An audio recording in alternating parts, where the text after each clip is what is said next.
Do not confuse this with treatment or mental health advice or direction. Nothing on this podcast is made to supplement or supersede the relationship and direction of your mental health caretakers.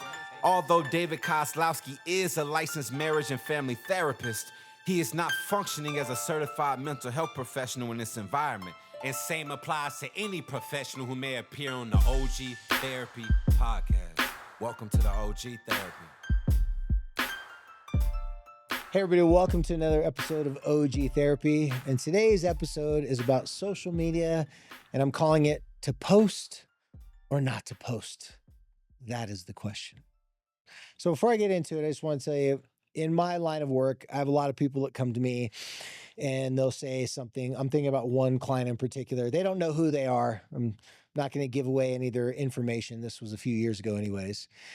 But people come to me and they'll say, hey, I'm really distressed. I'm really worked up. I'm really pissed off. And I'm like, well, why? And they go, well, I posted on something online and I got a bunch of hate, or I got I got criticism, or people didn't respond to it or react to it in the way that I thought they were going to react to it and respond. I said, okay, well, tell me what's going on. Well, this one woman, she was in real estate and she was very proud of herself. By the way, it may be a man in real estate and it may not be real estate industry. I changed the details to not give it away who I'm talking about. So in my story that I'm telling you, it's a woman that was in real estate and she worked really hard for a few years. She sold a couple houses here and there. But she finally caught her stride and she finally started to do really well to the point where she could buy her dream car. Now, her dream car was not $250,000. In fact, I think it was probably about 100 grand, maybe. I'm going to say about 90, probably 100, let's say $100,000. And so she was super excited, super proud of herself.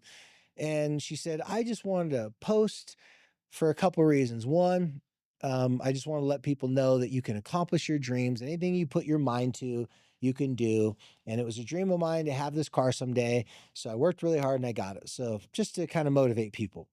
And she said the second one was also too in my industry.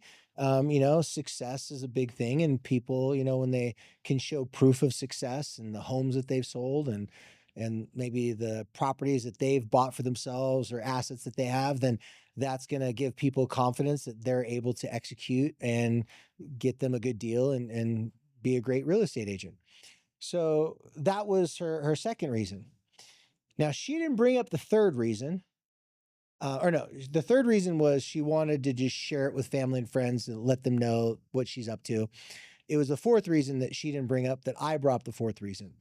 And I said, because I had a good relationship with this woman, I said, okay. I said, well, is there any other reasons? And she said, no. And I said, well, I like you, I care about you, and I know you're a great person. I go, is there a possible fourth option or reason that could have to do with your ego? And she goes, my ego? What do you mean?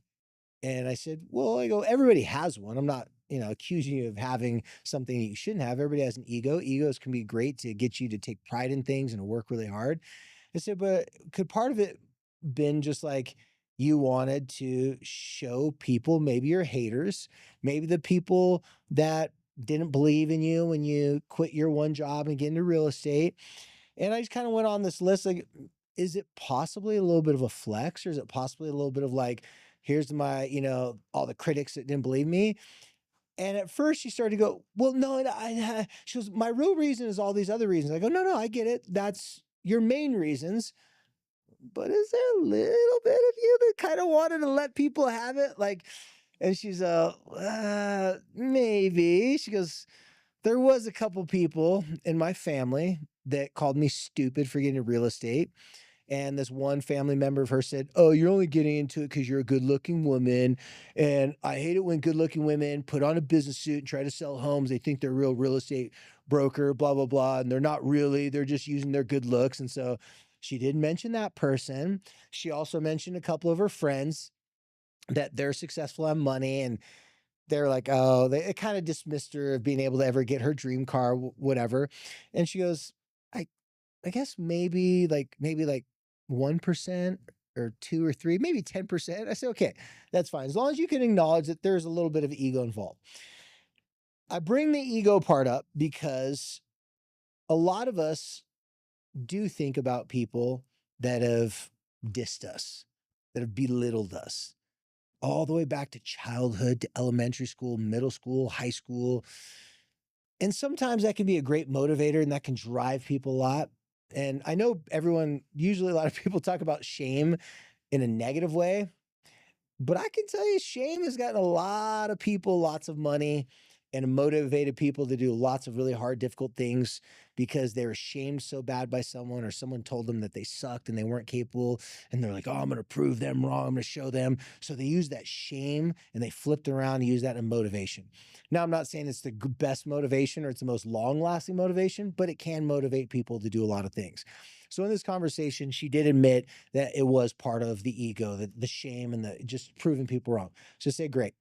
So now let's look at, and I told her, let's look at why you posted this and the outcome that you got from it. So we looked at why she posted it. Now we looked at some of the comments that she got. A couple of people were like, hey, it must be nice to be rich and have a great car. And she's like, well, they didn't read my 7-inch long comment of why I'm posting this picture. I'm like, yeah, they didn't. They just saw the picture and they threw shade at you. She goes, yeah, that's not fair. Why would someone do that? And she went on this long tangent about why would someone do something so nefarious and so negative? And I just answered simply like this: because you thought about your post and they felt your post. And she goes, what do you mean? I said, you thought very logically that you're sharing this with your family, friends, the world to give them motivation and to inspire people. And they felt that you were personally attacking them for not being successful. Or they felt in a day that they were down and out. Maybe they didn't close a house that day. Maybe they were going through financial struggles. They couldn't pay bills and they saw you post this picture of this beautiful sports car. And maybe they just thought, you know what? Now you're an enemy. You're no longer an ally. Now they got to stay at odds with you. And since they can't call you personally and say, hey, I disapprove of all these life decisions you've made, they're just going to throw a little snarky comment. They're going to throw a little shade on your comment. And this woman said, well, why would someone do this? And I said, be careful now, because you don't want to try to make sense of someone else's nonsense. So let's not go down the why would they do that. Let's go at, is it worth you posting it based upon what you experience?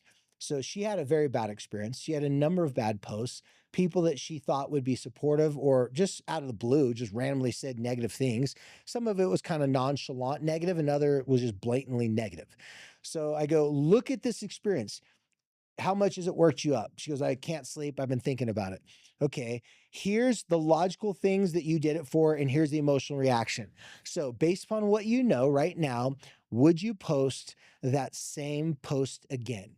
And her first response is, well, this isn't fair. I shouldn't have to not post, and I should be able to post what I want. And I said, whoa. I didn't talk to you about fairness because last time I checked, the internet is not necessarily fair. It just is. It just exists. It is what it is. There's a lot of people say the internet's undefeated. So she goes, well, it still isn't fair, and I should be able to. I go, yeah. And, and you should be able to just walk down the street and not have to worry about someone driving off the side of the road and being drunk or, someone not paying attention and them running into you on the side of the road. You shouldn't have to worry about that. But you still keep your head on a swivel and you look out for people. Yeah. Well, people have been hit in car accidents like that, and some people have died. I saw someone here by a Southtown Expo Center. I don't know what they call it now. Horrible accident. Someone was walking through a crosswalk. Someone wasn't paying attention, plowed through the crosswalk, and really hurt people, and in fact, even killed someone. That's not fair, and it did happen.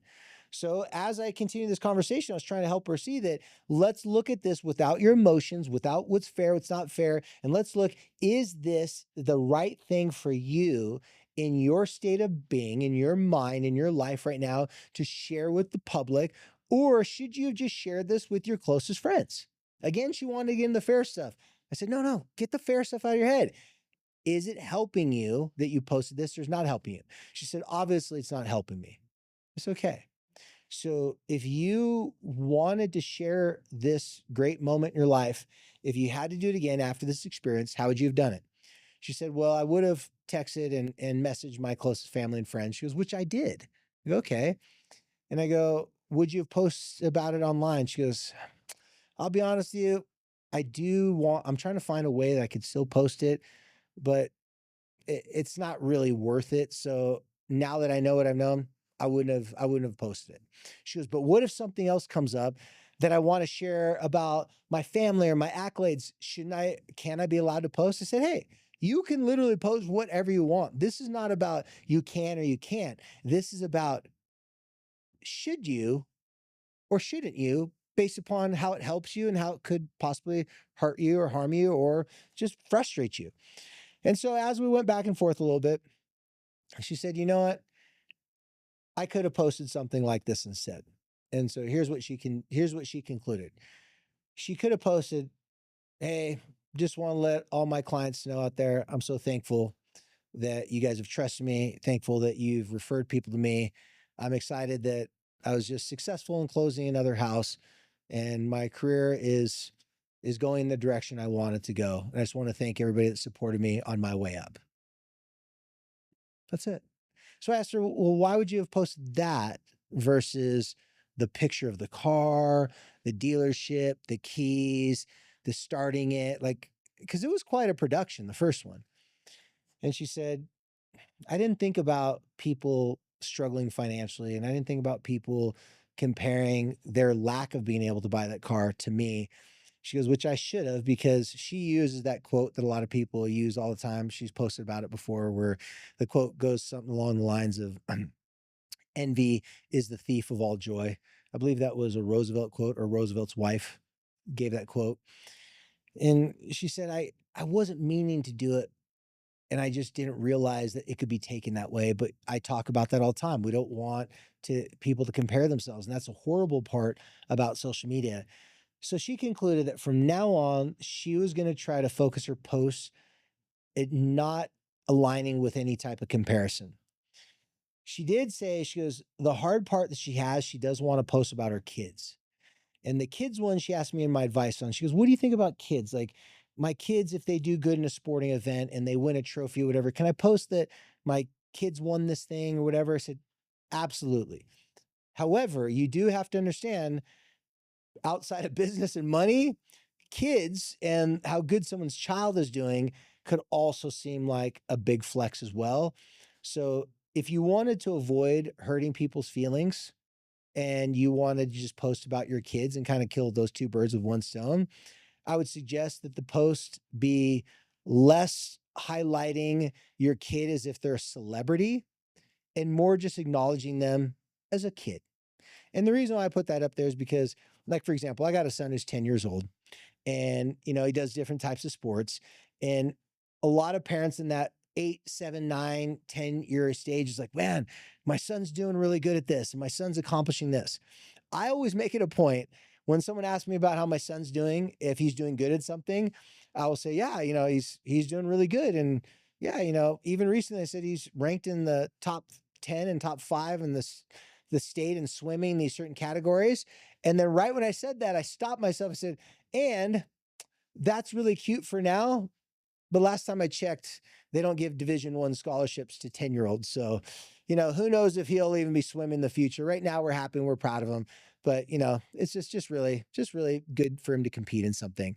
I always like to diminish whatever I say positive about my kids to bring it down to a very simple thing like, it's just a sport. And at the end of the day, it's just fun. It doesn't really matter. Just kind of downplay it a little bit. So I suggest her if she does post about her kids to make it a little bit more like kind of, hey, I'm just proud of them, really nonchalant. Don't do a big production. Don't do this big highlight reel. Only because I'm not saying you can't do that, but she didn't want to make people feel bad and compare herself. So just be clear. She didn't want that. If you're a parent out there and you do want to show people that your kid's the best and you want to show people and you want to drive it into people, you want to make them feel jealous and stuff like that, Well, that's not what this podcast is for. Go ahead and do that, but you're not going to make a lot of friends. When you're at the practices, people will be talking trash behind your back. Just know that will be happening. So for someone that doesn't want to ruffle too many feathers, but you do want to talk good about your kids, just post things about them in a nonchalant way. Don't highlight their accomplishments as if they're uniquely special for what they're doing. Just be proud of them for working hard, this, and that, and the other. So back to the should I post or should I not post? Here's my rules of thumb of posting. If you don't want to cause beef with people and you don't want to have a bunch of negative comments, when you post something that has to do with your kids, finances, buying a new boat, buying a new car, anything like that, just know, just by simply putting that out there, there's a good chance that you're going to get some sort of hate, some sort of criticism. So to minimize that and to bring it down, don't be long in your words with the post. The longer you make a post, the more it makes you look desperate to try to justify saying something. There's this one, I don't remember what artist it was, but some rapper was saying something like, about girls posting all these naked pictures about themselves, but then in the comments acting like they're Plato, like acting like they're some sort of philosopher, but then they're posting half naked pictures of themselves. Everybody knows what you're doing, guys. This is not a secret. Everybody's playing the same game. How do I get people to like me? How do I get people to like my posts? And for every one of you out there that says, I'm not doing it for my ego, it's not that I'm saying you're trying to be braggadocious. It's impossible to not do it for your ego. Even myself, if you go look at my social media, I have very few posts about my family, a couple about my son. But guess when I posted? When he won a wrestling tournament. I didn't post when he lost and took last place in anything. So you just got to know that when you're posting that, I just like, for example, I just post like, hey, so proud of him for, for how he did in his wrestling tournament. And that was it. Made a little reel and that was it. Okay. Just understand that you're going to get criticism, but you'll get a whole lot less criticism if you put it in the context of, before I post this, is someone that's having a hard time, their kid sucks at the sport, they're not making money, they just lost their job. Is it going to make them feel some sort of way? And if it does, curate the post so it removes those comments. It doesn't seem braggadocious, or just don't post it all and share it with your family and friends. So you guys, that's my post or not to post. Share this information with anyone who's kind of on the fence, but definitely for yourself. I believe most people, the ego is not bad. You want to get a little attention, you want to get a little clicks, but you don't want the smoke of criticism and people throwing shade at you. So this is how you can avoid it. Just make sure you're posting it, not for you, not for your kids, just to share with people what you and your kids are up to. That's all. Well, until next time, you guys, make sure you follow us on all social media on OG Therapy, and also follow Social Health Initiative. Got some pretty cool things cooking up. Check us out. And we have some events coming up. We have our first event in September and our second event in October. But follow us on Social Health Initiative. You'll learn all about that. And until next time, be cool.